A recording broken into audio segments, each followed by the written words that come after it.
2015년 10월 8일 대한민국 용인시 수지구에 위치한 한 대단지 아파트.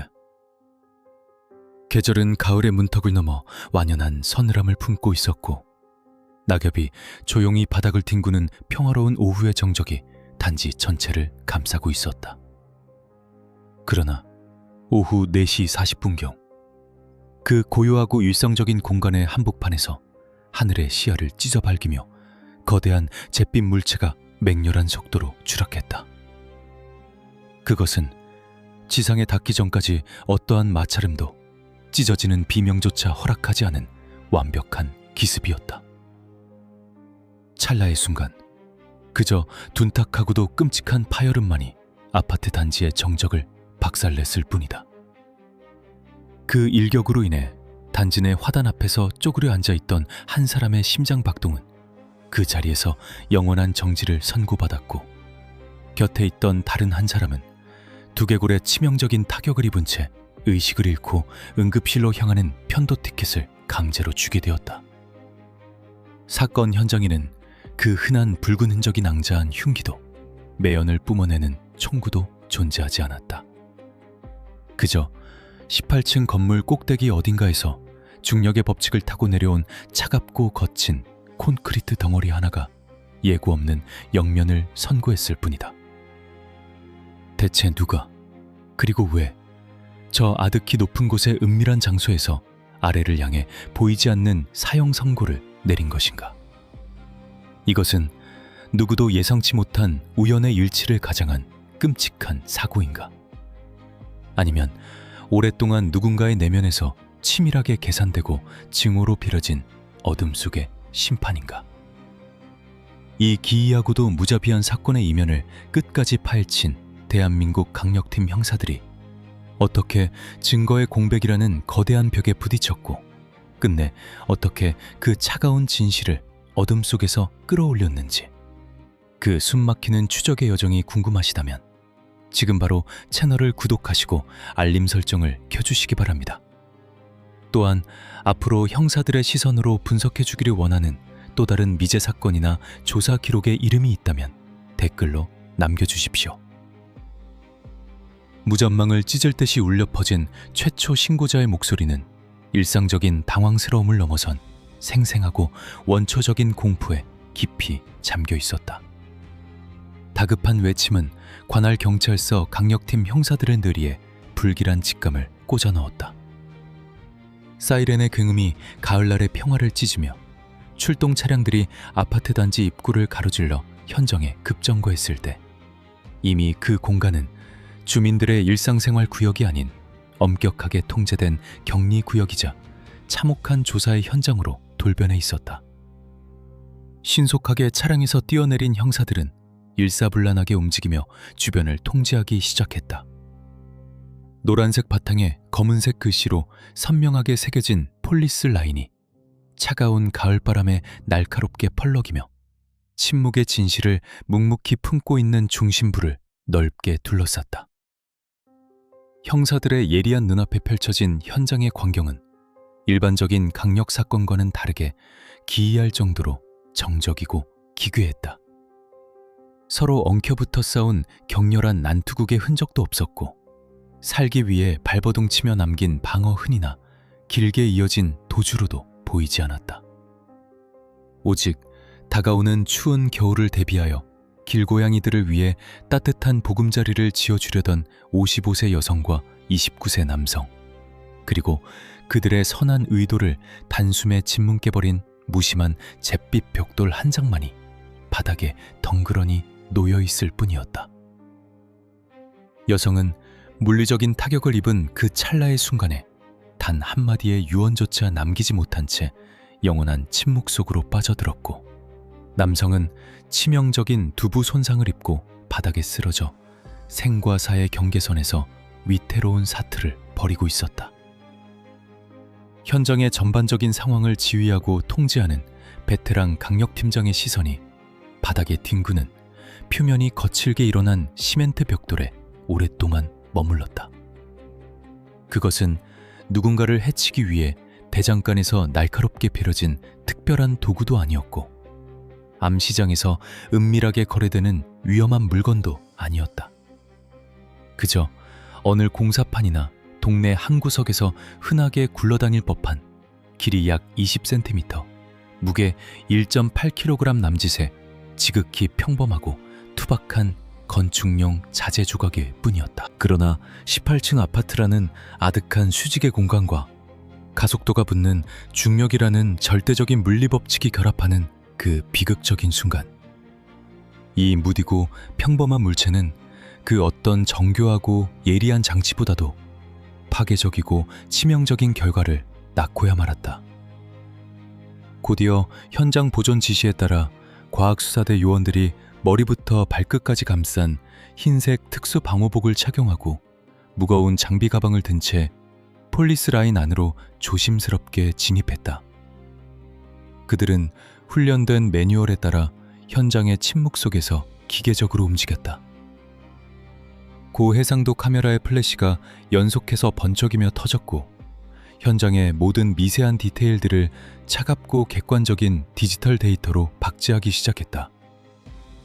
충격으로 인해 주변으로 튀어나간 미세한 파편들의 위치, 바닥에 묻어난 돌이킬 수 없는 흔적들의 비산 형태와 방향, 벽돌이 지면과 충돌하며 만들어낸 미세한 함몰의 각도, 그리고 주변 지형지물 및 피해자들과의 정확한 상대적 거리 등 모든 것이 오차 없이 렌즈에 담기고 기록되었다. 현장 감식반 형사들은 바닥에 흩어진 시멘트 가루 하나, 주변 나뭇잎에 묻은 먼지 하나라도 놓치지 않기 위해 특수 돋보기와 핀셋을 들이밀며 차가운 아스팔트 바닥을 문자 그대로 기어다녔다. 바닥에서의 1차 감식을 마친 형사들이 마침내 고개를 들어 무심한 하늘을 올려다본 순간, 이번 사건이 가진 진정한 막막함과 거대한 절망감이 마치 검은 먹구름처럼 그들의 숨통을 조여왔다. 눈앞에는 18층 높이로 우뚝 솟은 위압적이고 거대한 콘크리트 장벽이 서 있었다. 수백 개에 달하는 획일적인 네모난 창문들, 층마다 이어진 발코니, 그리고 건물 꼭대기에 넓은 옥상 구조물. 저 수많은 공간 중 어느 한 곳의 틈새에서 얼굴을 숨긴 누군가가 아래를 내려다보며 차가운 표정으로 벽돌을 쥔 손에 힘을 풀었을 것이다. 이것은 도로를 질주하며 도망치는 용의자를 쫓는 단순한 수평선상의 추격전이 아니었다.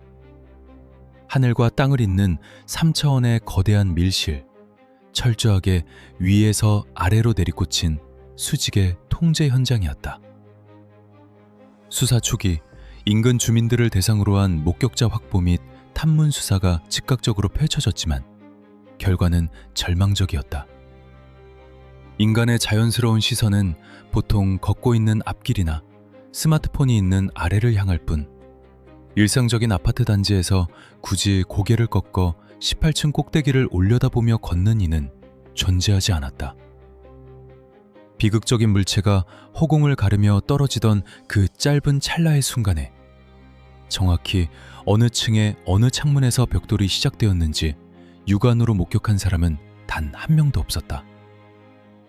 사건 발생 당시 현장 주변을 우연히 지나가던 소수의 주민들은 공통으로 갑자기 등 뒤에서 뭔가 무거운 것이 부서지는 듯한 파열음에 들었고, 깜짝 놀라 반사적으로 고개를 돌렸을 때는 이미 모든 상황이 종료된 직후였다고 일관되게 진술할 뿐이었다.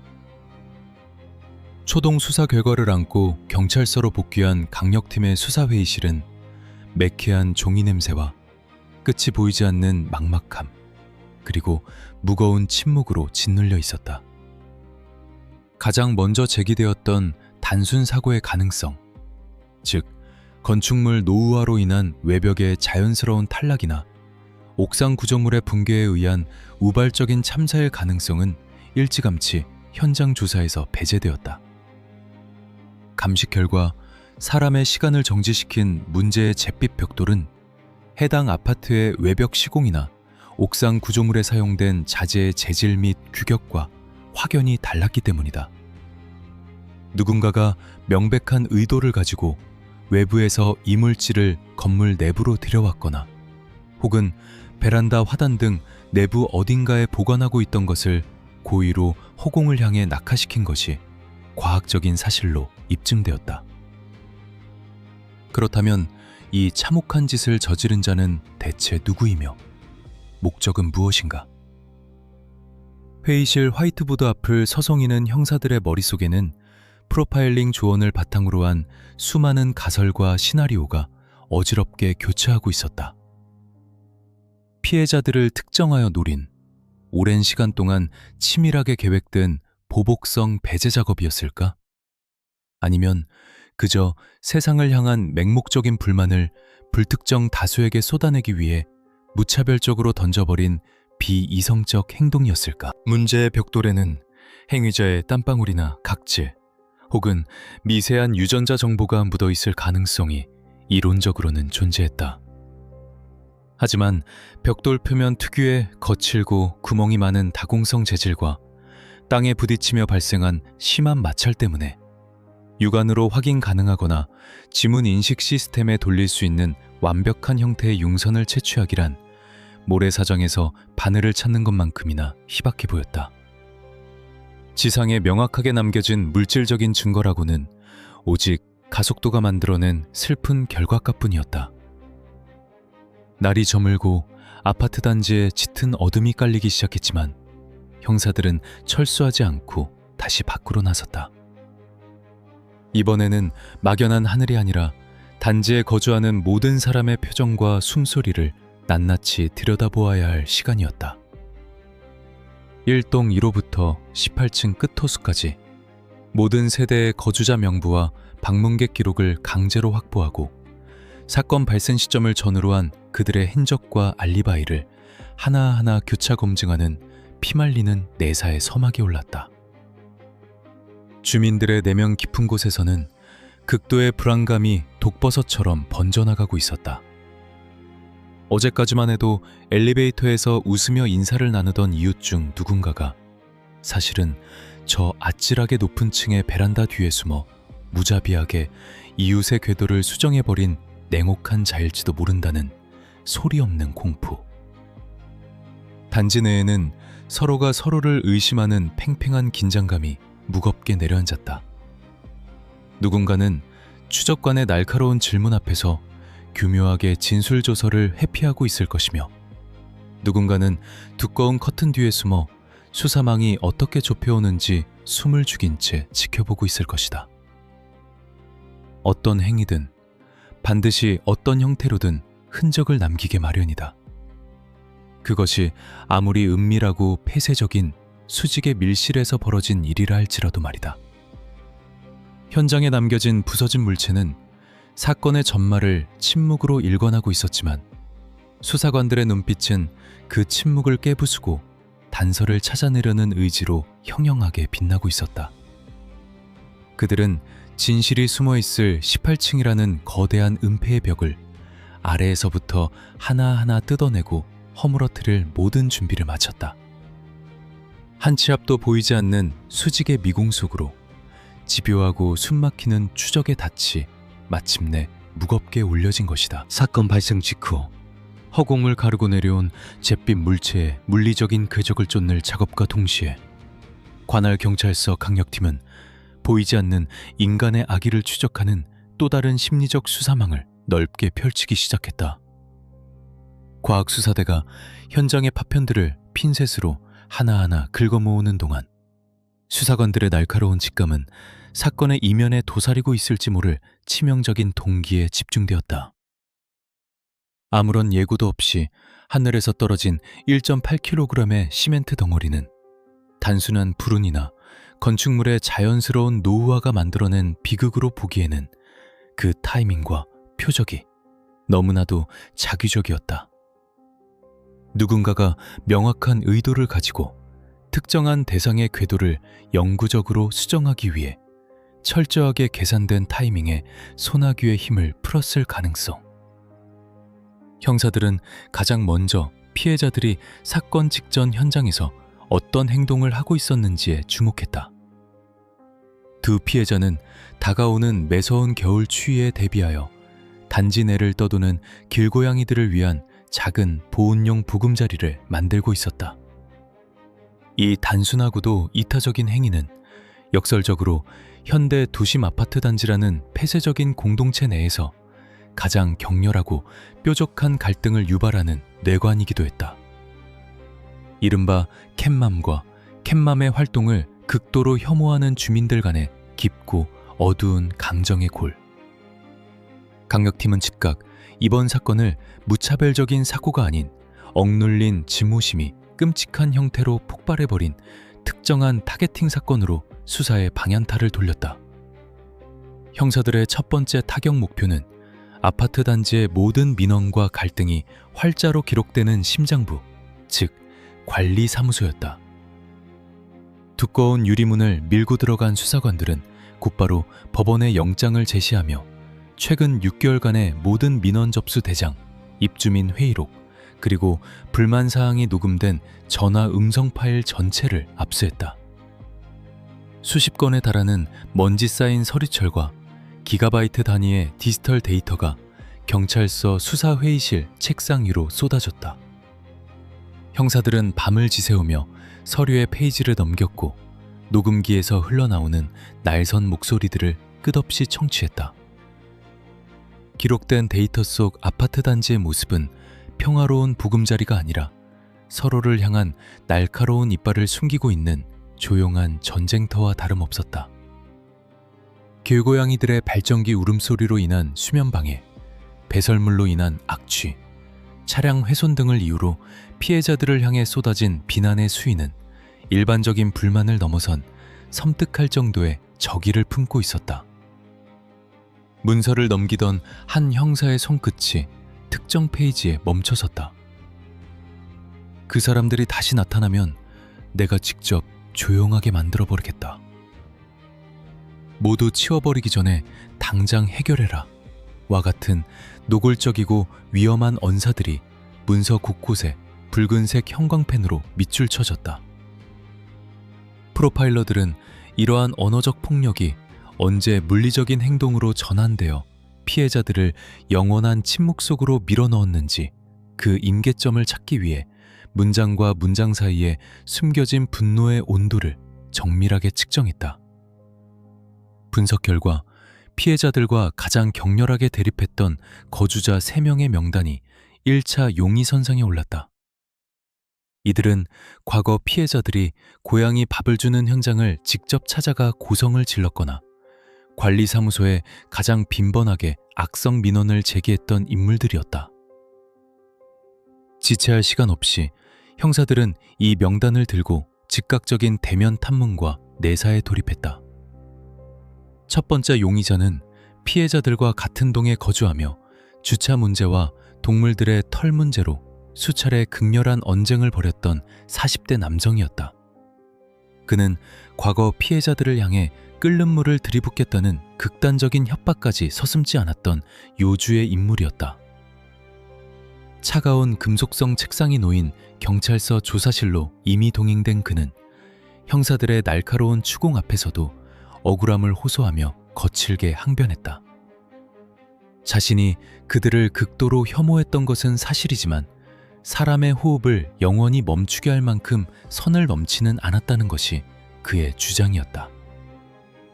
형사들은 그의 격앙된 목소리와 미세하게 떨리는 동공의 움직임, 호흡의 빈도까지 철저하게 관찰하며 진술의 신빙성을 저울질했다. 이어서 두 번째, 세 번째 용의자들에 대한 강도 높은 조사와 알리바이 교차 검증이 숨 돌릴 틈 없이 꼬리에 꼬리를 물고 이어졌다. 그러나 수사망을 좁혀 들어갈수록 강력팀 앞에는 보이지 않는 거대한 콘크리트 벽이 길을 가로막기 시작했다. 유력한 용의자들의 알리바이가 너무나도 완벽하고 견고했기 때문이다. 첫 번째 용의자인 40대 남성은 사건이 발생하던 정확히 그 시각 회사 회의실에서 수십 명의 동료와 함께 중요한 프레젠테이션을 진행하고 있었음이 회사 내부 CCTV와 수많은 증언을 통해 1분 1초의 오차도 없이 입증되었다. 두 번째 용의자였던 50대 여성 역시 사건 발생 시간대에 아파트 단지에서 수킬로미터 떨어진 대형 마트에서 카드로 물건을 결제한 기록과 에스컬레이터를 탑승하는 선명한 폐쇄 회로 화면이 확보되었다. 세 번째 용의자마저도 인근 병원 응급실에서 링거를 맞고 있었다는 확실한 진료 기록이 확인되면서 혐오 범죄라는 가설을 떠받치고 있던 기둥들이 하나둘씩 허무하게 무너져 내렸다. 원한을 품은 자들은 모두 현장에 없었고 돌이킬 수 없는 결과만이 현장에 덩그러니 남아 형사들을 조롱하고 있었다. 누군가를 지목하고 있던 화살표가 순식간에 방향을 잃고 허공을 맴돌기 시작했다. 수사 회의실의 공기는 무겁게 가라앉았다. 수십 잔의 커피가 바닥을 드러내고 재떨이에는 담배꽁초가 수북이 쌓였지만 돌파구는 보이지 않았다. 갈등과 원한이라는 가장 명확한 심리적 동기에 집중했던 수사 방향이 근본적으로 흔들리는 순간이었다. 만약 평소 피해자들에게 앙심을 품고 있던 이들이 범인이 아니라면 대체 누가 그런 돌이킬 수 없는 행동을 실행에 옮겼단 말인가? 혹시 범인은 평소에는 철저하게 자신의 분노를 숨기고 선량한 이웃의 가면을 쓴 채 살아가다가 그날 옥상에서 우연히 아래를 내려다보고 충동적으로 궤도를 수정한 사이코패스적인 성향의 인물인 것일까? 아니면 사건 현장 주변을 서성이던 완전히 제3의 인물이 아무런 목적 없이 벌인 맹목적인 파괴 행위란 말인가? 하지만 외부인의 소행이라고 치부하기에는 18층 아파트 옥상이나 고층 베란다라는 공간의 폐쇄성이 너무나도 컸다. 출입카드가 있어야만 진입할 수 있는 아파트의 엄격한 보안 시스템을 생각하면 범인은 외부에서 우연히 흘러들어온 불청객이 아니라 여전히 이 단지 안에서 숨쉬고 밥을 먹고 태연하게 일상을 영위하고 있는 내부자일 확률이 압도적으로 높았다. 범인은 안개 속에 숨어 수사관들의 헛발질을 은밀하게 비웃고 있을지도 모를 일이었다. 원한과 증오라는 인간적인 동기를 추적하던 심리적 수사 기법이 철저하게 암초에 부딪히자 강력팀 형사들은 다시 차갑고 객관적인 원점으로 시선을 되돌려야만 했다. 감정과 추측을 철저하게 배제하고 오직 변하지 않는 물리적 증거와 첨단 과학의 힘에 온전히 의존해야 할 때가 온 것이다. 바닥에 뒹굴고 있던 저 거친 잿빛 조각은 비록 지금은 입을 굳게 다물고 있지만 어딘가에는 범인과 연결된 미세한 생물학적 고리를 품고 있을지도 모른다.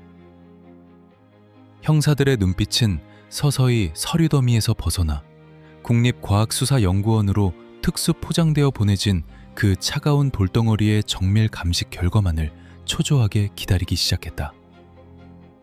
인간의 진술과 알리바이는 얼마든지 정교하게 조작될 수 있어도 사건 현장에 남겨진 마이크로미터 단위의 미세한 진실의 조각들은 결코 거짓을 말하지 않는다는 수사관들의 집요한 믿음. 이제 사건의 열쇠는 인간의 마음을 들여다보는 심리 분석이 아니라 맨눈으로는 보이지 않는 흔적을 쫓는 차가운 과학의 영역으로 완벽하게 넘어가고 있었다. 어둠 속에서 안전지대에 있다고 확신할 미지의 대상을 향해 형사들은 포기 없는 새로운 추적의 페달을 힘껏 밟기 시작했다. 수사의 방향이 일순간 진공상태에 빠지며 엄청난 혼란이 가중되었지만 형사들의 결의에 찬 눈빛은 결코 흔들리지 않았다. 강력 사건의 수사란 본디 짙고 차가운 안개 속에서 희미한 이정표를 더듬어 찾는 길고 고통스러운 인내의 과정임을 그 누구보다 뼛속 깊이 알고 있었기 때문이다. 용야선상에서 배제된 이들의 명단을 하나씩 지워나가는 행위 또한 진실의 중심부를 향해 나아가는 속어법의 필수적인 단계였다. 누군가는 분명 저 아득한 수직의 어둠 속에서 영구적인 침묵을 결정 내렸고 그 결정의 매개체인 콘크리트 조각은 현장에 뚜렷하게 남아있다. 형사들은 수사본부로 복귀하기 전 다시 한번 사건 현장을 찾았다. 깨끗하게 정리된 화단 앞. 그러나 누군가의 부재가 남긴 서늘하고 거대한 공백은 여전히 그 자리를 무겁게 맴돌고 있었다. 형사들은 차가운 폴리스 라인 너머로 다시 고개를 꺾어 18층의 웅장하고 무심한 장벽을 노려보았다. 증오와 원한이라는 가장 그럴듯한 외피가 벗겨진 지금, 저 수백 개의 창문 뒤에 숨어있는 사건의 진짜 본질은 도대체 무엇이란 말인가? 국립과학수사연구원의 밀폐된 무균 실험실 안에서 특수조명을 온몸으로 받고 있을 그 투박한 건축 자재만이 유일한 목격자이자 진실의 스피커가 되어줄 터였다. 형사들은 차가운 밤바람에 옷깃을 굳게 여미며 오직 과학만이 들려줄 수 있는 다음 단서를 기다리기 위해 발걸음을 돌렸다. 그들의 무전기는 여전히 꺼지지 않은 채 어둠 속의 깊은 침묵을 찢어버릴 단 하나의 작은 신호음만을 맹렬하게 기다리고 있었다. 인간의 진술이 거짓과 기만으로 얼룩지고 알리바이라는 견고한 방패가 수사관들의 눈을 가리며 수사가 미궁의 늪으로 빠져들 무렵, 강력팀 형사들이 마지막으로 기댈 수 있는 곳은 오직 차갑고 객관적인 과학의 재단뿐이었다. 용인 수지구 아파트 단지의 무심한 바닥에 뒹굴며 두 사람의 궤도를 영구적인 수면 상태로 억지로 밀어넣었던 그 잿빛 물체는 이제 삼중으로 밀봉된 무균 증거물 봉투에 담겨 대한민국 과학수사 최고 존엄기관인 국립과학수사연구원 NFS의 엄격하게 통제된 페이블 위로 조심스럽게 옮겨졌다. 형사들에게 이것은 단순한 건축자재의 파편이 아니었다. 범인의 은밀한 손끝이 마지막으로 닿았던 유일한 매개체이자 허공을 가르며 지면을 향해 떨어지던 그 끔찍하고도 치명적인 가속도의 시간을 오롯이 기억하고 있는 단 하나의 무언의 목격자였다. 수사관들은 이 투박하고 거친 돌덩어리가 인간들처럼 거짓을 말하거나 기억을 조작하지 않을 것이라 굳게 믿으며 차가운 현미경 렌즈 너머로 진실의 문이 열리기를 숨죽여 기다리고 있었다. 국립과학수사연구원의 법의학자들과 미세증거 분석팀은 가장 먼저 범행 도구의 근원을 역추적하는 재질 분석, 맹렬하게 돌입했다. 범인이 이물질을 굳이 외부에서 얻어낸 게다 굳이 외부에서 아파트 단지 낼 펀드로 쳐십이다. 범인이 이물질을 굳이 외부에서 얻어는 그지 맨벼러 가져들은 갈미. 밈이다. 이 무거운 이물질을 굳이 매마줘 범행 동독입니다가 진직을 않는다.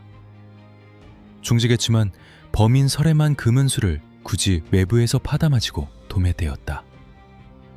범인은 봉이러는들을 보짐에 조지며더 이더 범행 동독해진 물력지면서 범인은 정정범인 전이녀 범행 도정의 파타단지를 묘러기만 전 디광합니다. 범이 범적의 봉적팀은 조심이란 저짐 나래쥐만지며 보메테였다. 청잠이더 범행 도기에 근어들 중과한 중성형이로 거진글한 호부이며서 영국을 토내비라. 범인 당중더민 줌직에 치명적인 증거물 자간들을 장지글을 짰는다.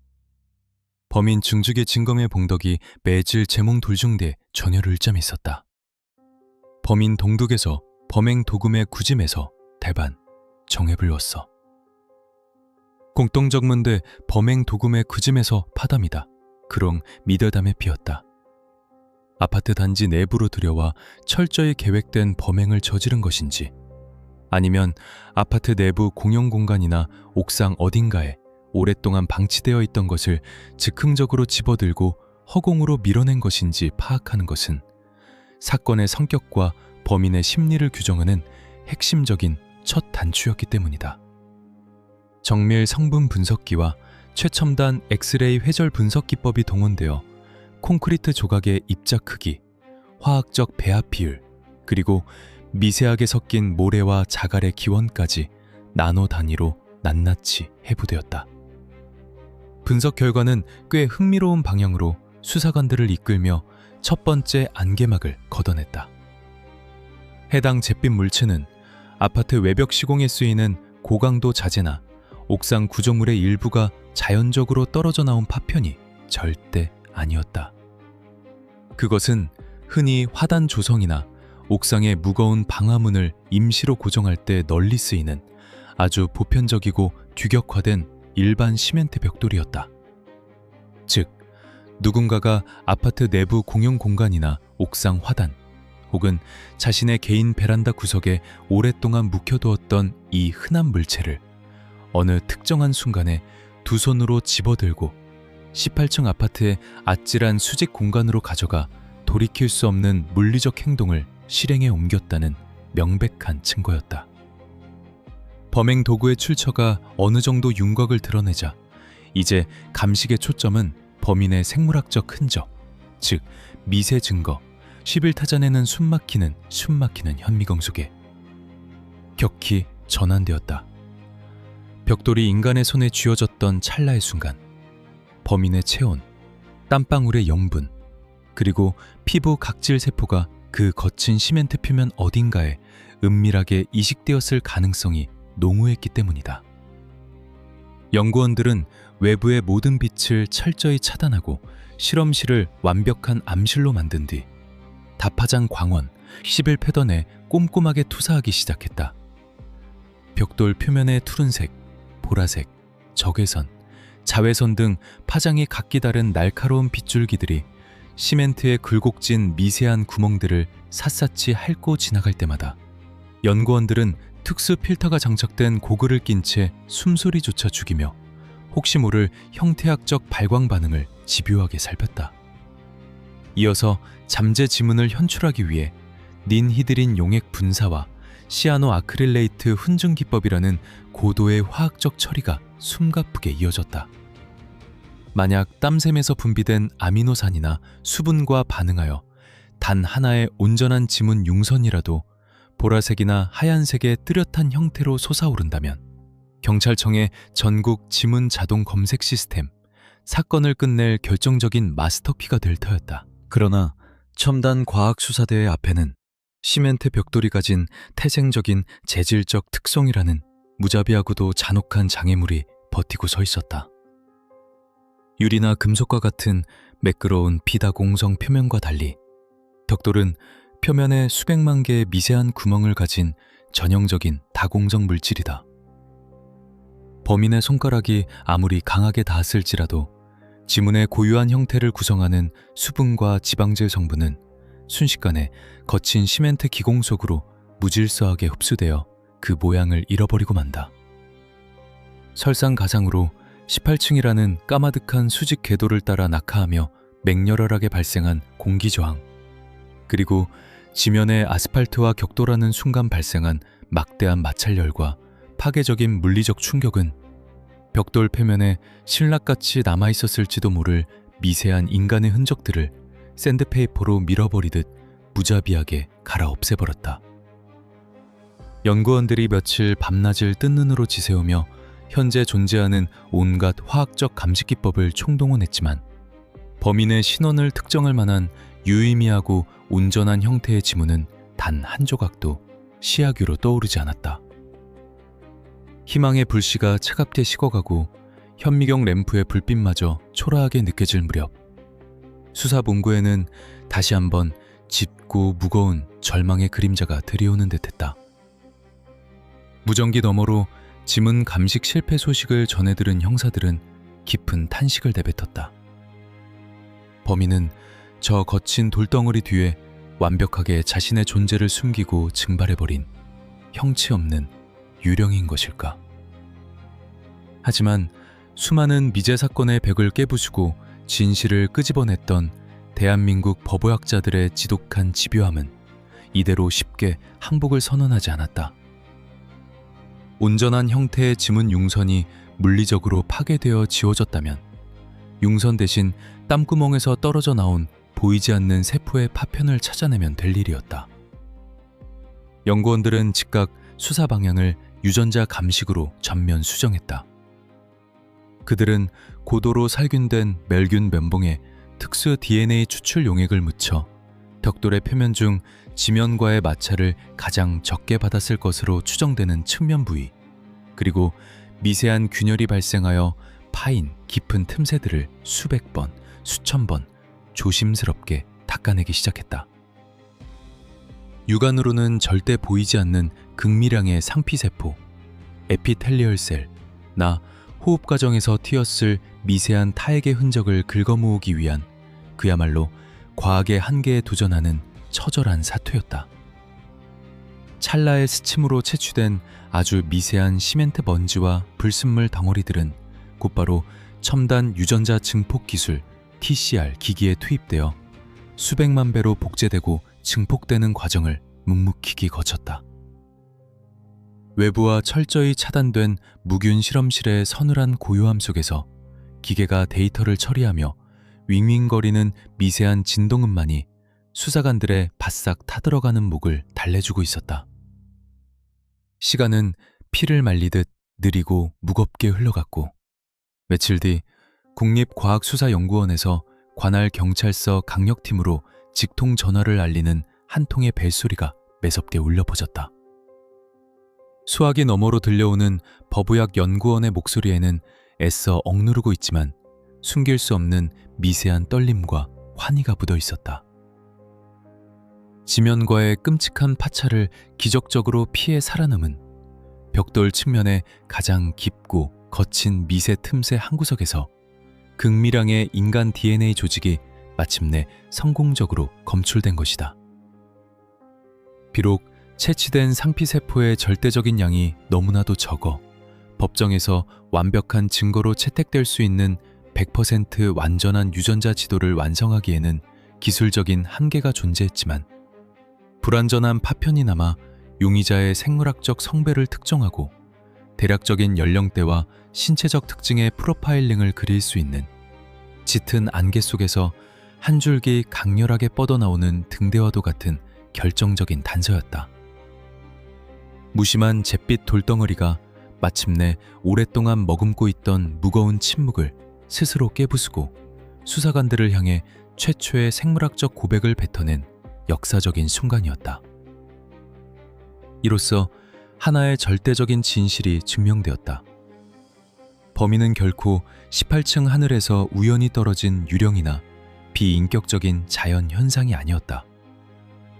붉은 피가 흐르고 체온을 가진 살아있는 인간이었고 분명히 그 투박한 벽돌을 맨손으로 꽉 움켜쥔 채 아파트 어딘가에 두 발을 딛고 서서 그 잔혹한 결과를 만들어낸 실체였다.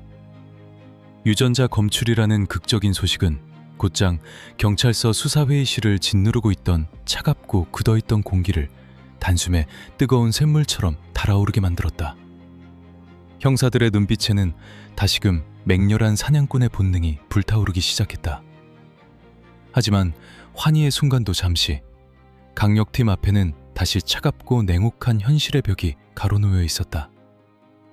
이제 가장 치명적인 문제는 수사망의 타겟을 특정하는 작업이었다. DNA 파편이라는 확실하고도 변하지 않는 생물학적 나침반을 손에 쥐게 되었지만 이 거대한 수지구의 대단지 아파트에는 무려 수천 명의 주민이 숨을 쉬며 살아가고 있었다. 아무런 근거 없이 불특정 다수의 입주민 전체를 대상으로 유전자 채취용 면봉을 입안에 들이미는 것은 심각한 인권 침해와 위헌 소지가 다분하여 대한민국 법의 테두리 안에서는 엄격히 금지된 행위였다. 극미량의 유전자 파편만으로는 용의자의 문을 부수고 체포영장을 집행할 수 없었고 대조군이 될 만한 확실하고 좁혀진 특정 타겟군을 먼저 수사망 안으로 정교하게 끌어들여야만 그 과학적 증거가 진정한 폭발력을 발휘할 수 있었다. 하늘의 그물은 끝없이 넓고 성기어 보이지만 결코 죄 지은 자를 놓치는 법이 없다는 오랜 격언처럼 형사들은 또 다른 과학의 힘을 빌리기 위해 차가운 논리와 계산의 영역으로 시선을 돌렸다. 저 광활하고 아득한 18층 아파트 수직 공간 전체의 문을 무작정 두드릴 수는 없는 노릇이다. 벽돌이 지면과 치명적인 입맞춤을 나눈 정확한 충돌 각도, 물체의 질량, 당시의 풍향, 그리고 무자비하게 내리꽂힌 가속도를 역으로 계산하여 범인이 벽돌을 쥐고 서 있었던 정확한 높이의 고도와 창문의 3차원적 좌표를 수학적으로 뜯어내야만 했다. 감정의 파도를 가라앉히고 미세한 세포의 파편을 증거물 봉투에 소중히 품은 채 이제 강력팀 형사들은 범인의 위치를 특정하기 위한 무자비한 물리학의 방정식 속으로 맹렬하게 뛰어들 준비를 완벽하게 마쳤다. 저 거대한 콘크리트 장벽에 수많은 네모난 구멍 중 어느 층, 어느 창문 뒤에서 그 미세한 세포의 주인이 숨을 죽인 채 형사들의 발걸음을 지켜보고 있는지 정확히 짚어낼 시간이 다가오고 있었다. 유전자 파편이라는 절대적인 생물학적 나침반을 확보했음에도 불구하고 수사본부의 회의실에는 여전히 무거운 긴장감이 짙게 깔려 있었다. DNA 구조라는 변하지 않는 고유의 식별 코드를 손에 넣었지만 그것을 대조하여 확인할 명확한 표적이 없다면 그 첨단 과학의 결정체도 결국 한낱 무의미한 데이터 조각에 불과했기 때문이다. 수천 명이 밀집해 거주하는 이 거대한 콘크리트 정글 속에서 아무런 법적 근거 없이 불특정 다수의 거주자 전체를 대상으로 구강세포를 채취하는 것은 엄격한 법치국가의 수사 원칙상 절대적으로 불가능한 일이었다. 수사망의 범위를 극적으로 압축해야만 했다. 끝이 보이지 않는 잠재적 용의자 풀을 수십 명으로, 그리고 마침내 단 한 명의 실체로 좁혀나가는 고통스럽고도 정교한 소거의 과정. 생물학의 영역에서 기적적인 단서를 얻어낸 강력팀 형사들은 이제 시선을 돌려 차갑고 객관적인 물리학의 법칙과 숫자가 지배하는 공간의 기하학으로 수사의 무대를 전면 이동시켰다. 그들의 새로운 목표는 단 하나. 돌이킬 수 없는 결과를 낳은 그 잿빛 물체가 최초로 허공을 향해 몸을 던진 정확한 3차원적 좌표. 즉, 범인이 딛고 서 있었던 은밀한 발판을 수학적으로 뜯어내는 것이었다. 경찰청 과학수사대의 물리분석 전문가들과 국립과학수사연구원의 긴밀한 협업을 통해 거대한 18층 아파트를 컴퓨터 모니터 속으로 고스란히 옮겨놓은 정밀한 3D 가상 시뮬레이션 모델이 구축되었다. 현장에 남겨진 유일하고도 가장 강력한 매개체, 중량 1.8kg의 시멘트 벽돌이 이 차가운 가상 공간의 중심에 놓였다. 분석관들은 벽돌이 지면과 치명적으로 격돌한 지점, 즉 화단 앞 아스팔트의 미세한 함몰 위치를 기준점, 제로 포인트로 설정하고 그곳에서부터 하늘을 향해 역방향으로 궤적을 쏘아 올리는 고도의 역산, 리버스 캘큘레이션 작업에 돌입했다. 이것은 건물 외벽을 타고 흐르는 단순한 수직 낙하가 아니었다. 감식 결과 아파트의 수직 외벽에서부터 벽돌이 최종적으로 안착한 지점까지는 약 7m라는 상당한 수평거리가 존재했다. 이 7m의 간극은 사건의 성격을 규정하는 결정적 단서였다. 벽돌이 옥상 모서리나 베란다 난간에서 실수로 미끄러져 떨어지는 순수한 자유낙하, 프리폴을 했다면 절대 도달할 수 없는 위치였다.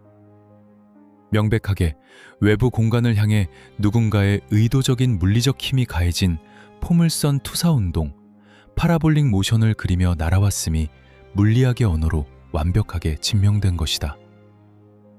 분석관들은 사건 발생 당일 오후 용인시 수지구 일대의 기상청 관측 데이터를 전부 넘겨받았다. 그날 아파트 단지 사이로 불어닥친 가을바람의 미세한 풍속과 풍향, 고도 상승에 따른 기압의 미세한 변화, 그리고 1.8kg이라는 질량이 중력 가속도 9.8m 제곱초등공의 지배를 받으며 하강할 때 대기와 말찰하며 발생하는 공기 저항 계수 등, 그고 1.8kg이라는 중력 가찰하며 발생하는 공기 저항 계수 등등 종곰의 마체만 의점 압적도 진묘건 포용할 수 없는 기와 맞다. 둥궤도에 영향을 줄 수 있는 모든 자연적, 물리적 변수들이 시뮬레이션 슈퍼컴퓨터의 연산장치로 쉴 새 없이 밀려 들어갔다.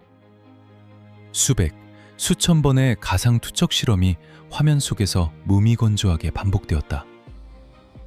그리고 마침내 얽히고 설켜있던 복잡한 수치들이 오차 범위를 좁히며 하나의 날카롭고 명확한 결과값으로 수렴하기 시작했다. 역학적 에너지 보존 법칙과 투사체 운동 공식이 토해낸 결론은 강력팀의 수사 반경을 기적적으로 압축시켰다.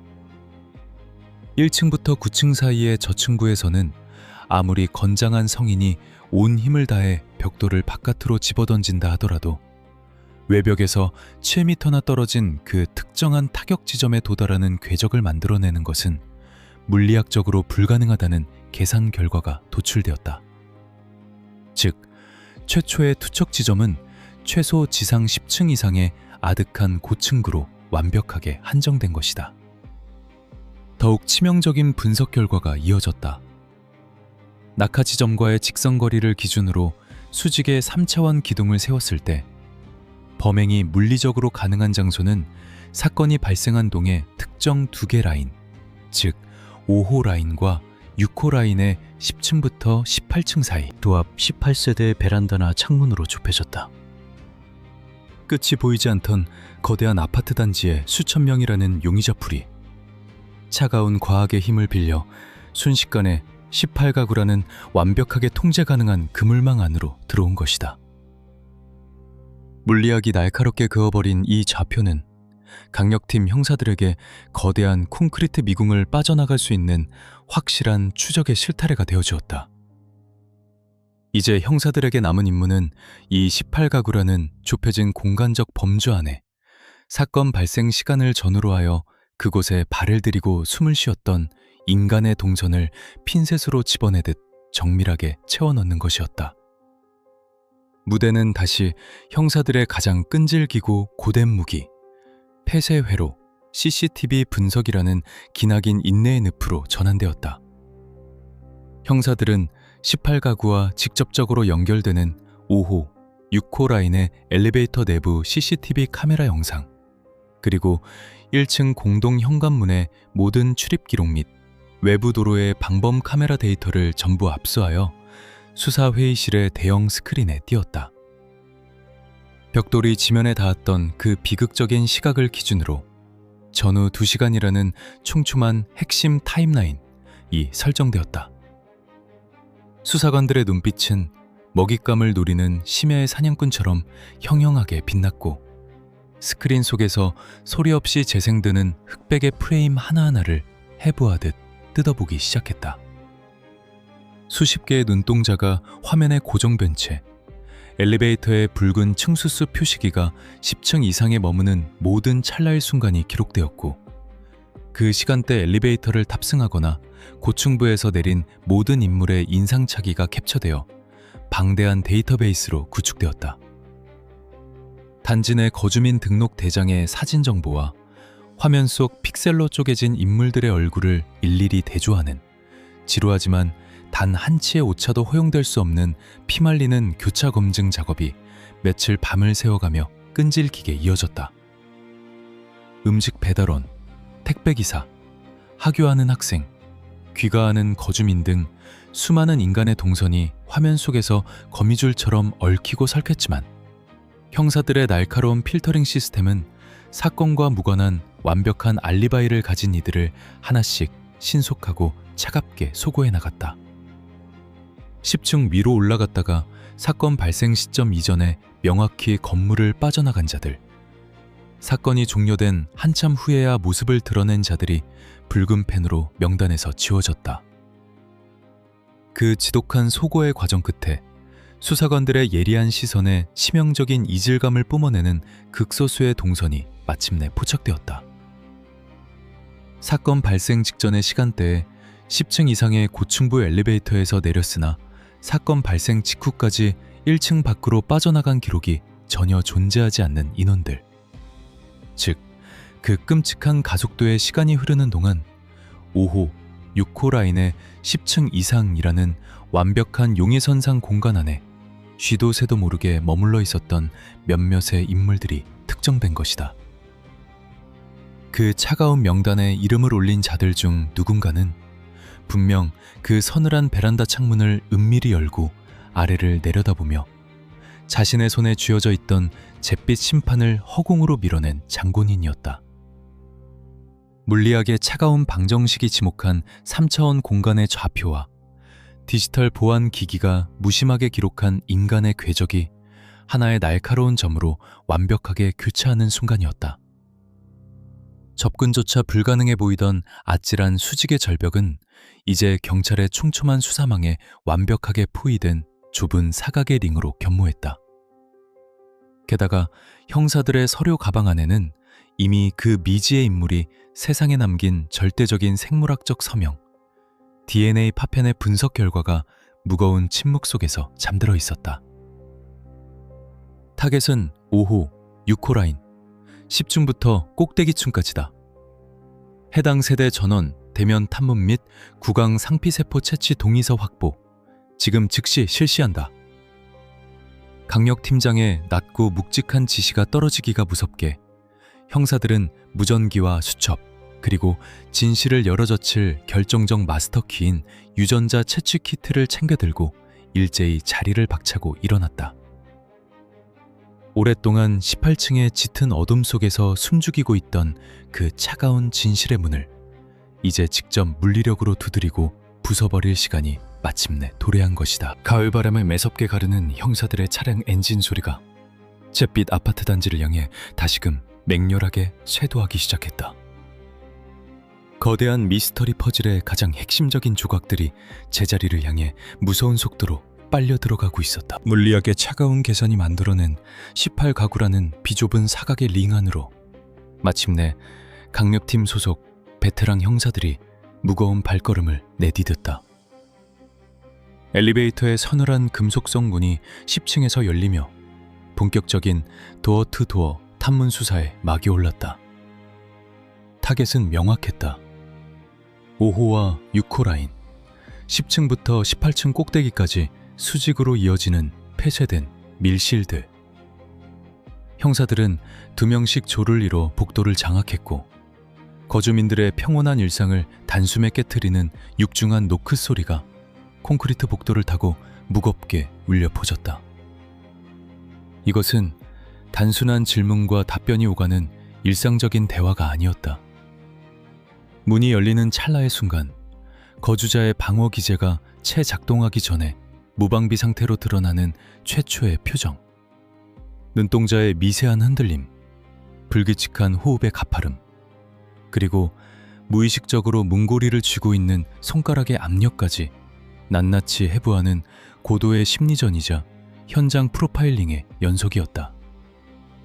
수사관들은 거주민들에게 구강 상피세포 채취 동의서를 조심스럽게 그러나 단호하게 내밀며 그들의 반응을 날카롭게 저울질했다. 결백한 자들은 불쾌감을 억누르면서도 떳떳하게 수사에 협조했지만 형사들이 찾고 있는 단 한 명의 그자는 분명 이 좁혀진 포위망 속에서 치명적인 심리적 파열음을 낼 것이 분명했다. 한층 한층 위로 올라갈수록 복도의 공기는 점차 희박해지고 무거워지는 듯한 착각을 불러일으켰다. 13층, 14층, 15층. 탐문이 고층부의 핵심으로 진입할수록 형사들의 감각은 극한으로 곤두섰다. 어떤 세대는 현관문을 열어주기를 극도로 꺼리며 인터폰 너머로 방어적인 태도를 취했고, 어떤 거주자는 사건 당일의 알리바이를 묻는 질문에 지나치게 장황하고 완벽하게 짜인 듯한 답변을 들어놓아 오히려 수사관들의 촉을 자극했다. 하지만 산전수전을 다 겪은 노련한 형사들은 겉으로 드러나는 언어적 진술에만 의존하는 하수들이 아니었다.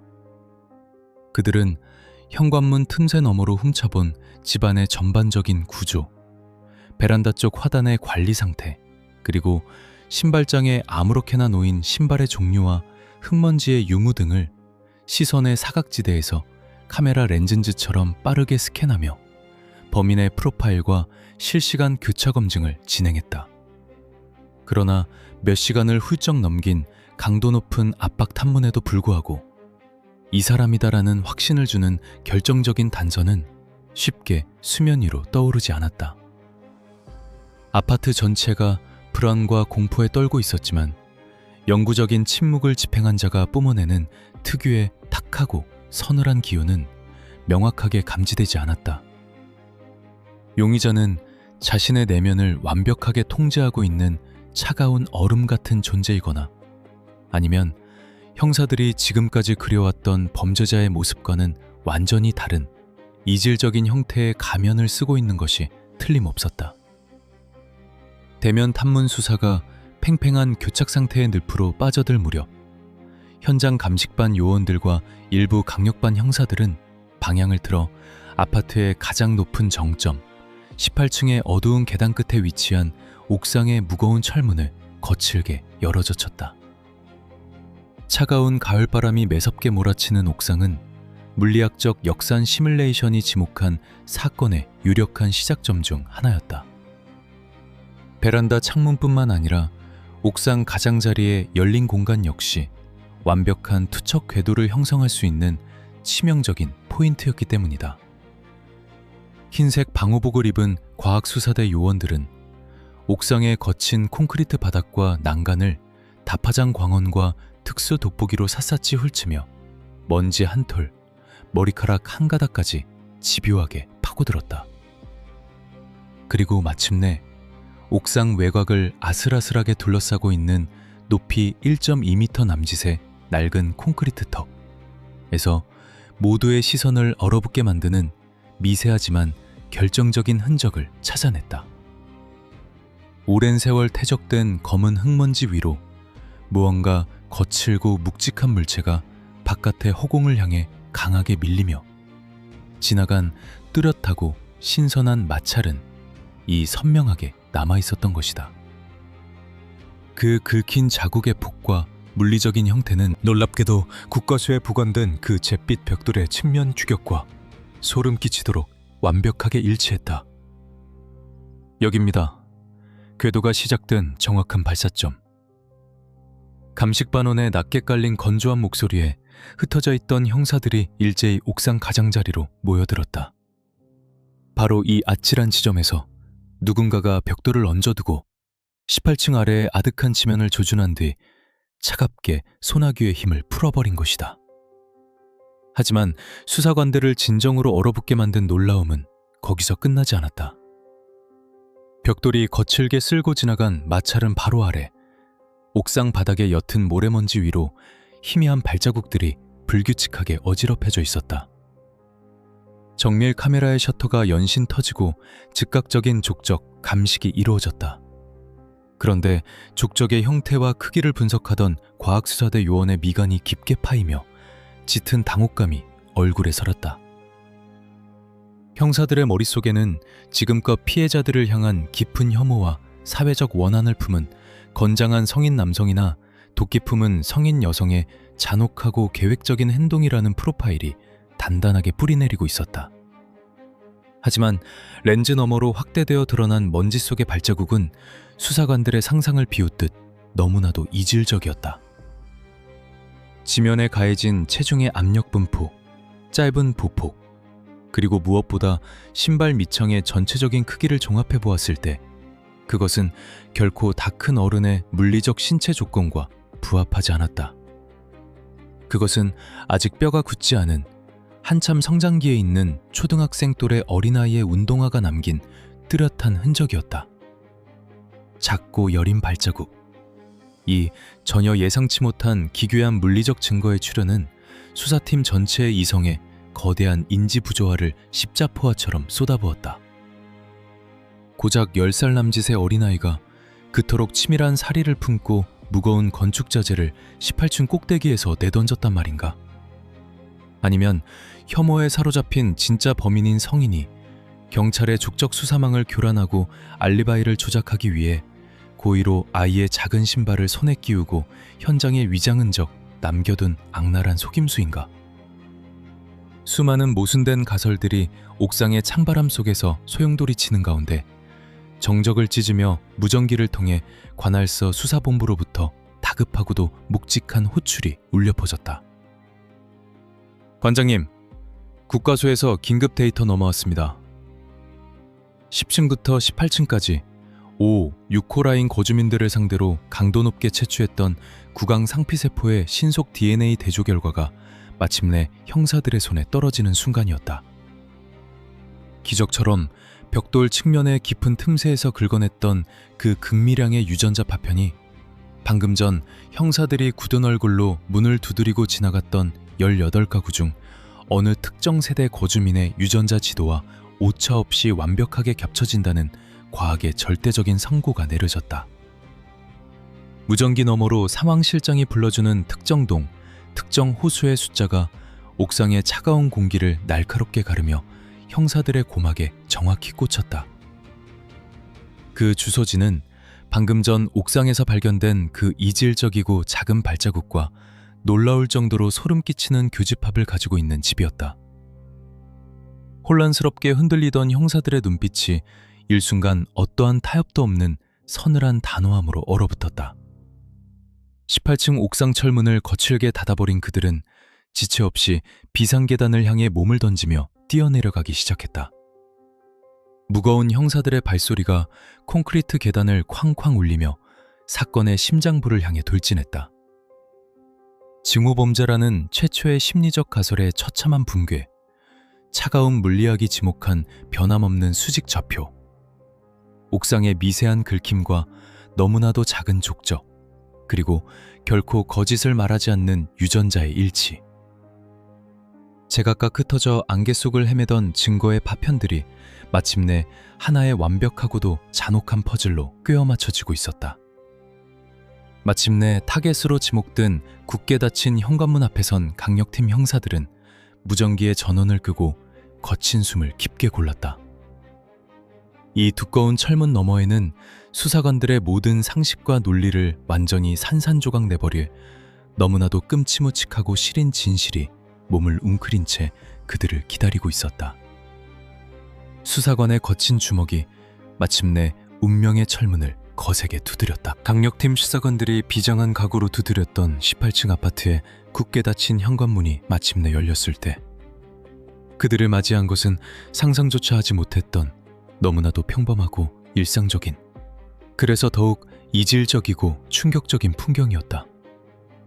차갑고 잔혹한 혐오 범죄자의 날선 눈빛을 예상하며 언제든 수갑을 채울 방어태세를 갖추고 있던 베테랑 형사들의 뇌리는 현관문 너머의 모습을 마주한 순간 새하얗게 백지화되고 말았다. 국립과학수사연구원의 첨단 유전자 분석과 역학적 시뮬레이션이 오차없이 지목한 사건의 유일한 용의자들. 그 거대한 콘크리트 미궁의 중심에 서 있던 자들은 다름 아닌 그 집에서 거주하고 있던 9세와 11세의 앳된 초등학생들이었다. 1.8kg의 무거운 시멘트 벽돌을 움켜쥐고 18층의 아득한 허공으로 밀어내어 단지 화단 앞에 있던 누군가의 궤도를 영구적인 수면 상태로 돌려버린 장본인들이 이제 막 세상을 배워나가는 어린아이들이라는 사실. 이것은 수십 년간 수많은 강력사건 현장을 누비며 산전수전을 다 겪은 형사들의 수사 경력과 이성적 상식을 단숨에 산산조각 내는 거대한 인지적 파괴였다. 범행 동기로 굳게 믿고 있었던 특정 대상을 향한 뒤틀린 사회적 증오도, 치밀하게 계획된 어두운 원한 관계도 그곳에는 존재하지 않았다. 오직 성인 허리춤에 겨우 닿을 법한 작은 체구의 아이들이 예고 없이 들이닥친 낯선 어른들의 위압감에 짓눌려 겁먹은 눈망울로 형사들을 올려다보고 있을 뿐이었다. 보호자의 동반하에 관할 경찰서 내 강력팀 조사실로 조심스럽게 인계된 아이들의 모습은 그 차갑고 삭막한 법 집행의 공간과 너무나도 어울리지 않았다.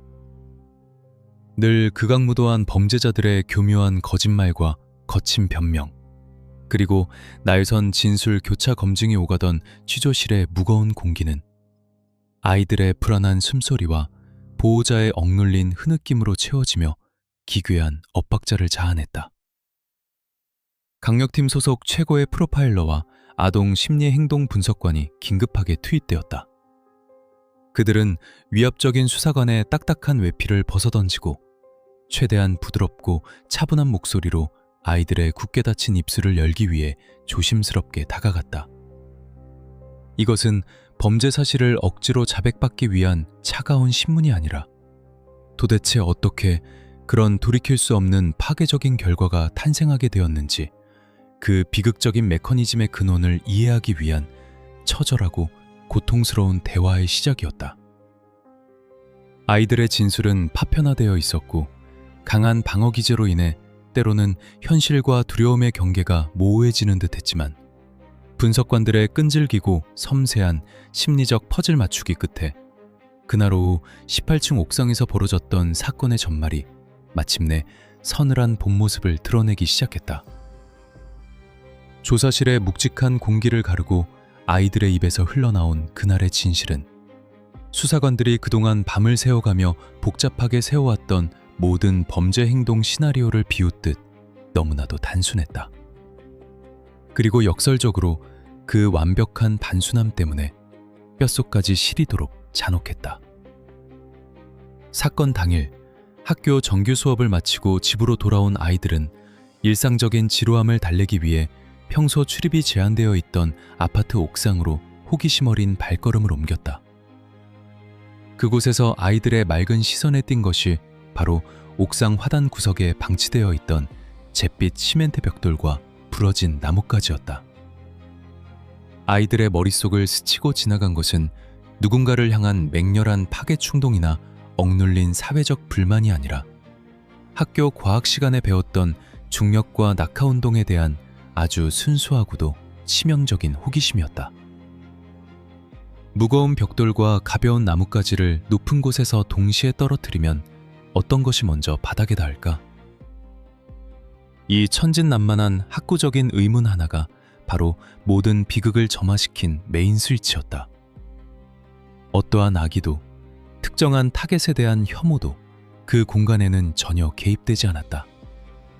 아이들은 그저 눈앞의 실험을 완성하기 위해 옥상 가장자리 낡은 콘크리트 난간 위로 낑낑거리며 무거운 벽돌을 밀어 올렸고 18층 아래의 까마득한 지면을 향해 두 손의 힘을 무심하게 풀었을 뿐이다. 그들에게 그것은 누군가의 호흡을 강제로 앗아갈 흉기가 아니라 그저 낙하 속도를 관찰하기 위한 무기력한 실험 도구에 불과했다. 하지만 아이들의 시야는 18층이라는 거대한 수직 공간이 만들어내는 아찔한 원근법의 착시에 완전히 갇혀 있었고 그 벽돌이 중력 가속도를 머금고 지면에 닿는 순간 어떤 파괴적인 물리량으로 돌변할지 바로 그 아래 지점에 사람이 쪼그려 앉아 있을지도 모른다는 위험성은 그들의 미성숙한 인지 능력 안에서는 전혀 계산될 수 없는 치명적인 오류 변수였다.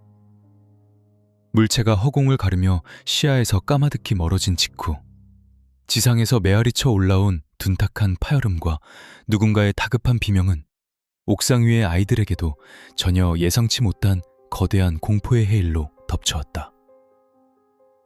자신들이 장난삼아 떨어뜨린 물체가 누군가에게 돌이킬 수 없는 치명적인 타격을 입히고 생의 궤도를 이탈시켰다는 사실을 본능적으로 직감한 아이들은 극도의 패닉 상태에 빠졌다.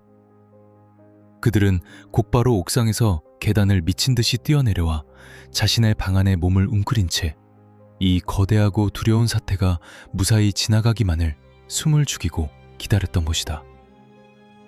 옥상 난간 바닥에 선명하게 남아있던 긁힌 자국은 무거운 돌을 힘겹게 밀어올리던 아이들의 버거운 손길이 남긴 물리적 상흔이었고 그 주변을 어지럽게 맴돌던 작은 발자국들은 실험 직후 혼비백산하여 도망치던 원초적 두려움의 족적임이 이로써 완벽하게 증명되었다.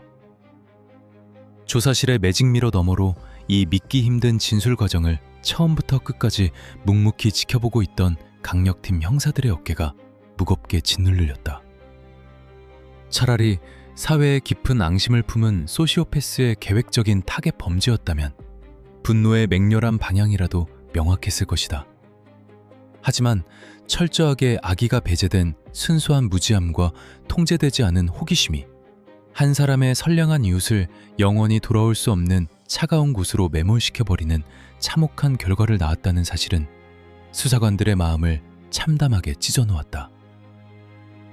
악당이 존재하지 않는 완벽한 비극.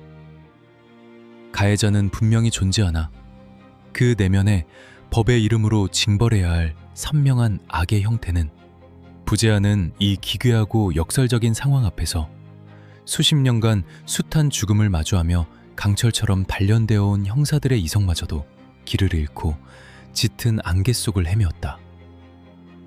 흩어져 있던 과학적인 미세 증거들은 하나의 오차도 없이 완벽하게 제자리를 찾았고, 미궁에 빠졌던 사건의 전말도 투명하게 백일화에 밝혀졌다. 하지만 경찰서 안에 그 누구도 난제를 성공적으로 해결했다는 환희나 사냥꾼으로서의 승리감을 조금도 느끼지 못했다. 오직 짙은 무력감과 허탈함만이 잿빛 시멘트 먼지처럼 조사실의 무거운 공기를 둥둥 떠돌 뿐이었다.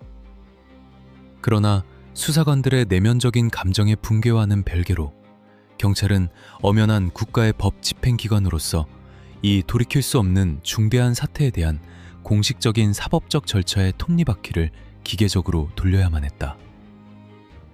모든 진실의 조각이 맞춰졌지만 이제 강력팀의 앞에는 과학적 증거의 부재나 엇갈리는 알리바이보다 훨씬 더 견고하고 무자비한, 결코 힘으로 부술 수 없는 또 다른 거대한 콘크리트 장벽이 서슬퍼렇게 버티고 서 있었다.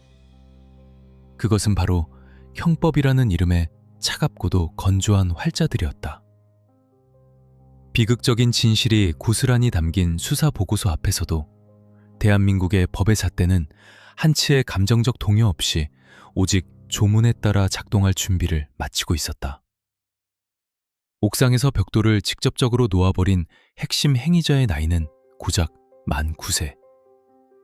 과연 대한민국의 견고한 사법 시스템은 이 치명적이고도 순진무구한 어린 행위자들을 향해 어떠한 법적 결론을 내릴 수 있을 것인가? 진범을 두 눈앞에 두고도 단 한 명의 손목에 수갑을 채울 수 없는 딜레마. 사건의 진실 규명이라는 산을 넘자마자 법의 테두리와 도덕의 아슬아슬한 경계선에서 벌어질 그 어떤 수사 과정보다 더 고통스럽고 소모적인 법리적 전쟁이 이제 수사관들과 사회 전체를 묵묵히 조여오고 있었다. 경찰 수사본부의 낡은 브리핑룸은 터질 듯한 카메라 플래시의 섬광과 취재진들의 날선 질문들로 그야말로 통제불능의 아수라장이 되어 있었다. 평화롭던 도심의 아파트 단지를 일순간에 끔찍한 공포의 도가니로 몰아넣고 대한민국 전체의 신경을 곤두서게 만들었던 18층 수직 낙하 사건의 최종 수사 결과가 발표되는 역사적인 순간이었다. 단상에 선 관할 강력팀장의 얼굴에는 수십여간 밤을 지새우며 핏발이 선 피로감과 그보다 더 깊은 곳에서 배어나오는 짙은 참담함이 무겁게 내려앉아 있었다. 그의 묵직하고 건조한 목소리가 마이크를 타고 브리핑룸의 탁한 공기를 가르기 시작했다. 수사팀이 전개했던 치열하고 집요한 과학수사의 과정, 1.8kg의 시멘트 덩어리가 그렸던 역학적인 포물선 궤도, 미세한 유전자 조각을 찾아내기 위한 국립과학수사연구원의 사투, 그리고 마침내 찾아낸 퍼즐의 마지막 조각까지. 기자들의 타자치는 소리가 폭우처럼 쏟아졌다. 그러나 팀장의 입에서 가장 핵심적인 정보, 즉 이 모든 잔혹한 비극을 만들어낸 가해자의 신원과 연령이 흘러나온 그 찰나의 순간, 브리핑룸을 가득 채우던 그 요란한 소음들은 거짓말처럼 완벽하게 멎어버렸다. 본 사건의 직접적인 행위자는 해당 아파트에 거주하는 만 9세, 그리고 동행한 자는 만 11세의 초등학생으로 확인되었습니다. 그 믿을 수 없는 숫자가 공기 중으로 흩어지는 순간, 잔혹한 혐오 범죄나 원한에 의한 치밀한 계획 범죄를 예상하며 날카로운 분노의 기사를 작성할 준비를 하고 있던 언론과 대중은 상상조차 하지 못한 어린아이들의 통제되지 않은 불장난이라는 델론 앞에서 거대한 심리적 공황 상태에 빠지고 말았다. 마이크 앞의 경찰들조차 이 비현실적인 진실 앞에서 시선을 어디에 두어야 할지 모른 채 굳어 있었다. 수사팀은 현장에 흩어진 모든 과학적 증거를 단 하나의 오차도 없이 수집했고, 누구도 부정할 수 없는 완벽한 사건의 재구성을 마쳤다. 지문이 지워진 거친 볼덩어리에서 생물학적 나침반을 찾아냈고 아득한 18층의 수직 미궁 속에서 범인들이 딛고 섰던 정확한 좌표를 뜯어냈다.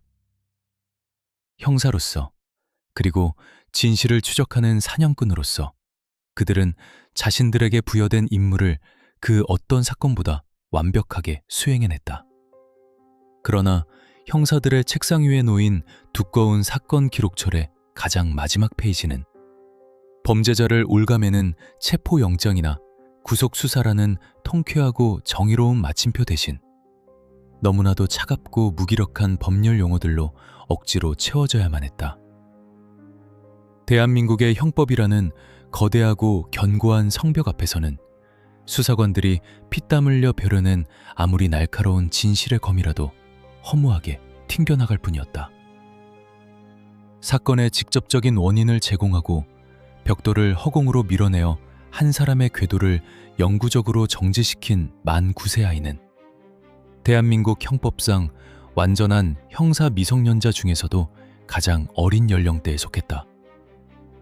만 10세 미만이라는 절대적이고 무조건적인 법적 보호막은 이 아이를 형벌의 대상에서 완전히 배제하는 것은 물론 경찰의 수사 대상이나 소년원 송치와 같은 최소한의 보호 처분조차 내릴 수 없는 이른바 범법 소년의 지위를 쥐어주었다. 법적으로 이 아이는 그 어떤 범죄적 책임도 지지 않는 완벽한 백지 상태의 무결점 존재인 것이다. 곁에서 범행에 가담하며 비극의 순간을 공유했던 11세 아이의 상황도 크게 다르지 않았다. 이 아이는 만 10세 이상 14세 미만의 촉법소년에 해당하여 평생 전과 기록이 남는 엄중한 형사처벌의 대상이 아니었다. 기껏해야 가정법원 소년부로 넘겨져 훈방조치나 사회봉사, 길어야 단기 소년원 송치라는 솜방망이 같은 보호 처분만을 받게 될 운명이었다. 피해자의 궤도는 일순간에 처참하게 부서져 차가운 흙 아래로 억울하게 가라앉았고 남은 유가족들은 평생 치유할 수 없는 끔찍한 상실의 지옥 속으로 내던져졌음에도 불구하고 가해자의 얇은 손목에는 그 어떤 차가운 금속 수갑도 채워질 수 없는 이 기괴하고도 잔혹한 사법적 모순. 형사들은 지독한 추적 끝에 진범을 두 눈앞에 마주하고도 법의 이름으로 아무런 죄를 물을 수 없는 이 거대한 역설 앞에서 그저 두꺼운 서류철을 무겁게 덮으며 조사실의 탁한 허공을 향해 짙은 담배 연기만을 길게 내뿜어야 했다. 그것은 공권력의 한계에 부딪힌 수사관들의 깊고 쓰디쓴 탄식이었다. 이 차갑고도 건조한 감정이라고는 한치도 찾아볼 수 없는 법적 결론이 언론의 렌즈를 통해 여과 없이 세상에 타전되자 대한민국 사회는 그야말로 활화산처럼 폭발했다.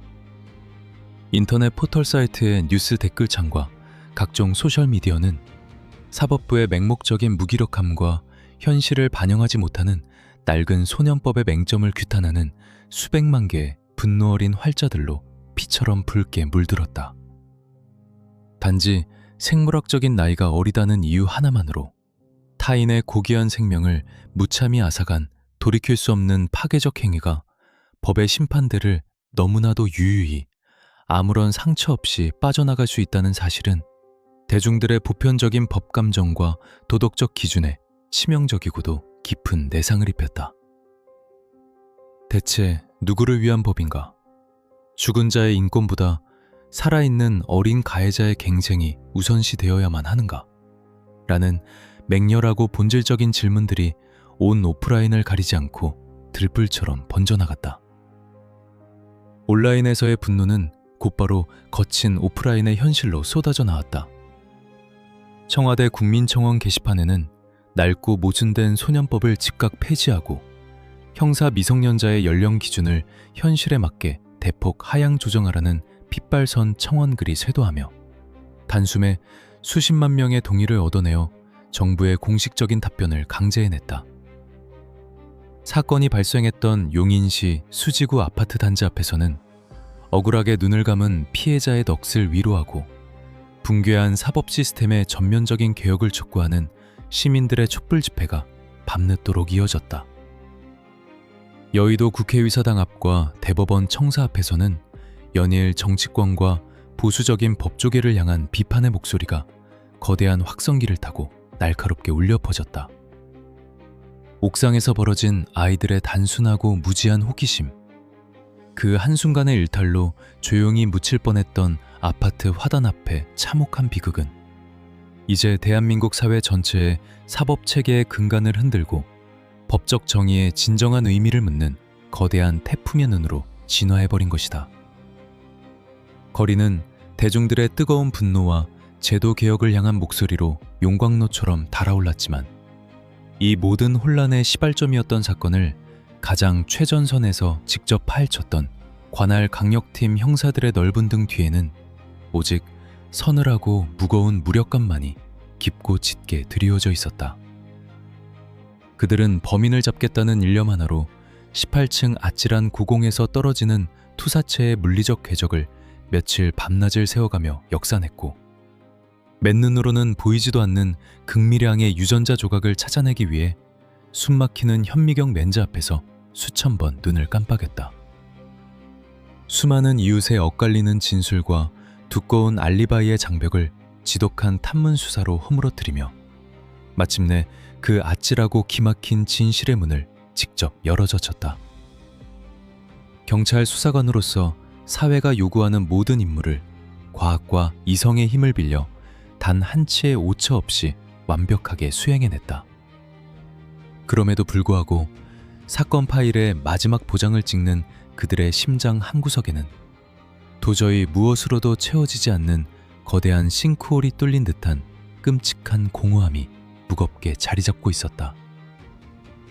그것은 숙련된 수사관의 날카로운 논리와 차가운 이성만으로는 도저히 봉합될 수 없는 인간이 만든 사회제도가 필연적으로 안고 있는 근원적인 시스템의 모순에 대한 깊은 절망이었다. 며칠 전 조사가 모두 끝난 후 자신들이 무슨 짓을 저질렀는지 뒤늦게 깨닫고 겁에 질려 엉엉 울먹이던 어린아이들을 부모의 손에 쥐어 다시 세상 밖으로 돌려보내야만 했던 그날 밤. 텅 빈 경찰서 주차장에 서서 차가운 자판기 커피를 들이켜던 형사들은 묵묵히 밤하늘의 시린 별빛만을 올려다보아야 했다. 숨겨진 진실을 남김없이 낱낱이 밝혀냈음에도 불구하고 결코 범죄자를 소탕했다는 사냥꾼의 승리감을 단 1%도 느낄 수 없는 이 기이하고 모순된 사건 기록. 형사들은 이 서리철이 자신들의 기나긴 수사 인생에서 가장 뼈아프고 가장 서늘하며 법적으로는 종결되었으나 심리적으로는 영원히 끝나지 않을 처절한 미결의 상처로 뇌리에 박제될 것임을 직감하고 있었다. 정의를 향해 내달렸던 추적의 끝에 기다리고 있던 것은 승리의 환희가 아니라 차갑고 거대한 법의 벽과 타협해야만 하는 참담한 굴복이었다. 사건의 모든 실체적 진실이 첨단 과학의 힘을 빌려 낱낱이 해부되고 차갑고도 건조한 사법 시스템의 컨베이어 벨트가 무기력한 결론을 토해내며 공식적인 수사 파일이 영구적으로 덮였음에도 불구하고 비극의 폭풍이 맹렬하게 휩쓸고 지나간 용인시 수지구의 그 거대한 아파트 단지에는 결코 지워지지 않는 짙고 서늘한 그림자가 무겁게 내려앉았다. 사건 현장을 엄격하게 통제하던 노란색 폴리스 라인은 이내 철거되었고 바닥에 묻어있던 돌이킬 수 없는 치명적인 흔적들도 고압 살수차의 물청소로 깨끗하게 씻겨나갔지만 그 공간을 숨막히게 감싸고 있는 보이지 않는 심리적인 공포의 장벽은 사건 발생 직후보다 오히려 더욱 높고 견고하게 쌓아 올려졌다. 평화로운 일상과 안식의 상징이었던 18층 높이의 웅장한 콘크리트 건축물은 이제 거주민들에게 언제 터질지 모르는 잠재적 위협을 품고 있는 거대한 수직의 공포탑으로 전면적으로 변모해버렸다. 사람들은 아파트 단지 내를 걸을 때마다 무의식적으로 방어적인 자세를 취하며 발걸음을 재촉했고, 극도로 불안한 눈빛으로 까마득히 높은 하늘과 수백 개의 베란다 창문들을 번갈아 올려다보는 기이한 강박 증세에 시달려야만 했다. 이웃 간의 따뜻하고 일상적인 인사가 오가던 엘리베이터 안의 좁은 공기는 서로를 향한 무언의 의심과 날선 경계심으로 인해 숨이 막힐 정도로 탁하고 무거워졌다. 내 머리 위로 언제 다시 무자비한 질량을 가진 물체가 예고 없는 자유낙하를 시작할지 모른다는 원초적인 두려움, 그리고 내 곁을 스쳐 지나가는 저 평범한 이웃이, 혹은 저 천진난만한 표정의 아이가 한순간에 나의 궤도를 산산조각 낼 수 있는 맹목적인 파괴자로 돌변할 수도 있다는 서늘한 불신이 공동체 전체의 영혼을 소리 없이, 그러나 아주 깊숙이 갉아먹고 있었다. 영문도 모른 채 하늘에서 벼락처럼 쏟아진 물리적인 타격을 정면으로 입고 차가운 아스팔트 위에서 강제로 영구적인 수면 상태에 빠져든 피해자, 그리고 그 곁에서 치명적인 두부 손상이라는 물리적 외상을 입고 기나긴 고통의 터널을 지나야만 했던 생존자와 유가족들에게 이 사건의 참담한 결말은 그야말로 잔혹한 형벌의 무한한 연장선과도 같았다. 가족의 따뜻한 온기가 가득 남아있어야 할 저녁 식탁 한편에는 영원히 채워지지 않을 차갑고 거대한 공백이 생겨버렸고, 남겨진 이들은 평생을 짊어지고 가야 할 지독한 상실감이라는 무거운 십자가를 굽은 어깨에 짊어져야 했다. 더욱 유가족들의 숨통을 조이고 뼈사무치게 고통스럽게 만든 것은 그들의 피 끓는 억울함을 덜어줄 공식적인 반죄의 대상이 세상 어디에도 존재하지 않는다는 너무나도 참담하고도 비현실적인 현실이었다. 맹렬한 분노의 화살을 정확히 겨냥해야 할 명확한 관역조차 국가의 법이라는 거대한 이름표 아래 투명하게 지워져 버린 상태였다. 누군가를 향해 원망의 절규를 쏟아내고 법의 엄중하고 공정한 심판을 통해 최소한의 심리적 위안과 사법적 정의를 얻어내야 하는 지극히 당연한 애도의 과정조차 가해자가 법의 완전 무결한 보호를 받는 절대적인 형사 미성년자라는 거대한 사법적 콘크리트 장벽 앞에서 너무나도 허무하게 차단당하고 말았다. 피해자는 지상에 분명히 존재하고 돌이킬 수 없는 끔찍한 물리적 결과가 현장에 생생하게 박제되어 남아있음에도 불구하고 그 막중한 책임을 묻고 죗값을 엄격하게 치러야 할 대상은 공문서상으로 완벽하게 준발해버린 이 기괴한 부조리함. 그것은 유가족들의 갈기갈기 찢긴 가슴에 2번, 3번 날카로운 법의 비수를 찌르고 비틀어 넣으며 평생 아물지 않을 치명적인 내상을 남기고 말았다. 그렇다면 철저한 무지와 완전히 통제되지 않은 순수한 호기심으로 이 모든 참혹한 비극의 도화선에 돌이킬 수 없는 불을 당겼던 어린아이들의 삶은 앞으로 온전하고 깨끗하게 보존될 수 있었을까?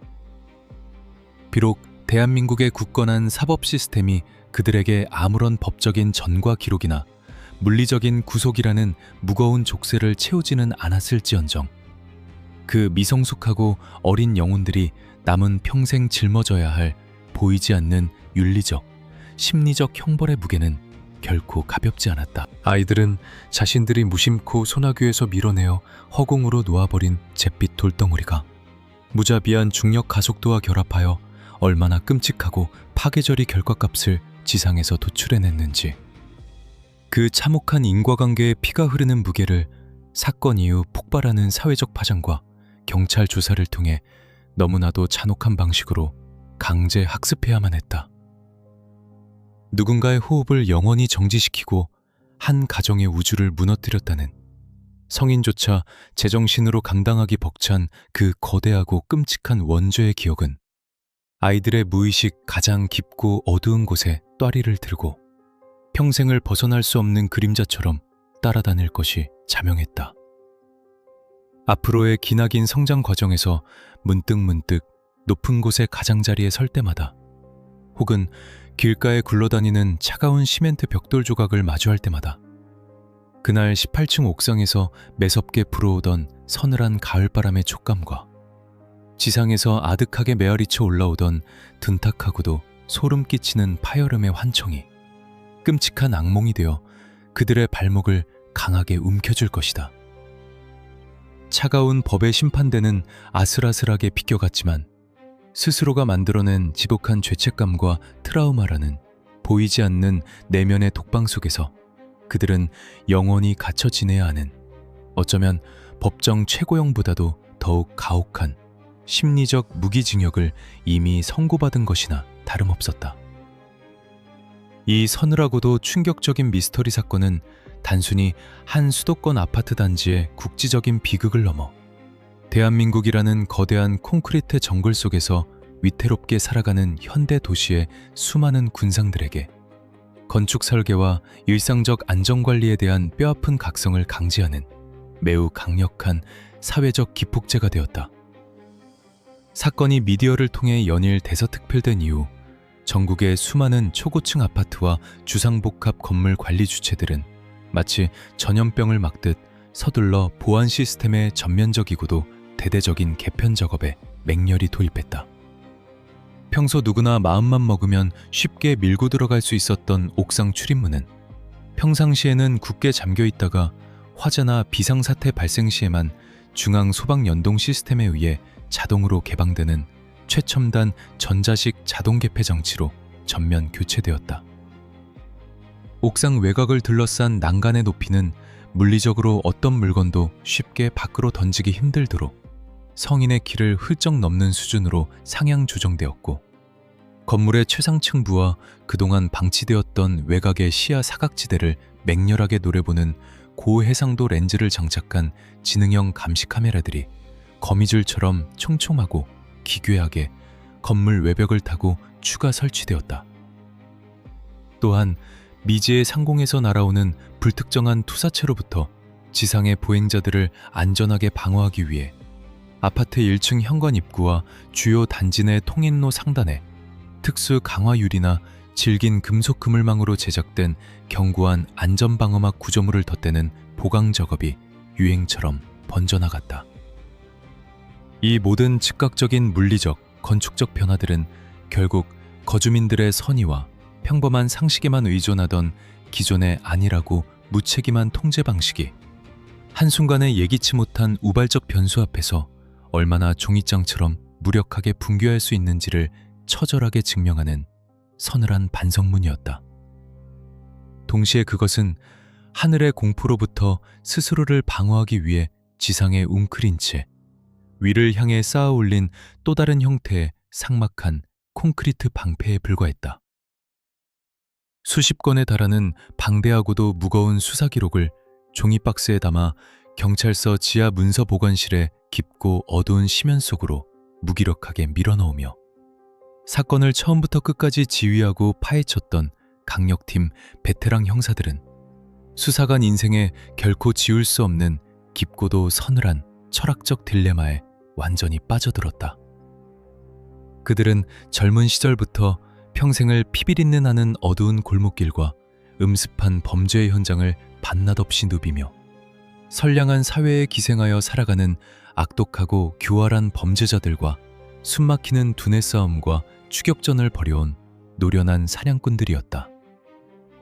그들의 굳어진 뇌리 속에서 범죄란 철저하게 이성적으로 계산된 이익을 은밀하게 탐하거나 타인을 향한 맹렬하고 뒤틀린 증오심으로 무장한 아주 어둡고 형체가 뚜렷한 그림자와도 같은 존재였다. 하지만 이번 용인 18층 수직 낙하 사건은 그들이 지금껏 단 한 번도 의심하지 않고 굳게 믿어왔던 악의 본질과 강력 범죄의 성립 조건에 대한 근원적인 정의를 완전히 뿌리째 뒤흔들어 놓았다. 형사들은 수사가 종결된 밤 텅 빈 고깃집 구석에서 차가운 소주잔을 쓰디쓰게 기울이며 묵묵히 되뇌었다.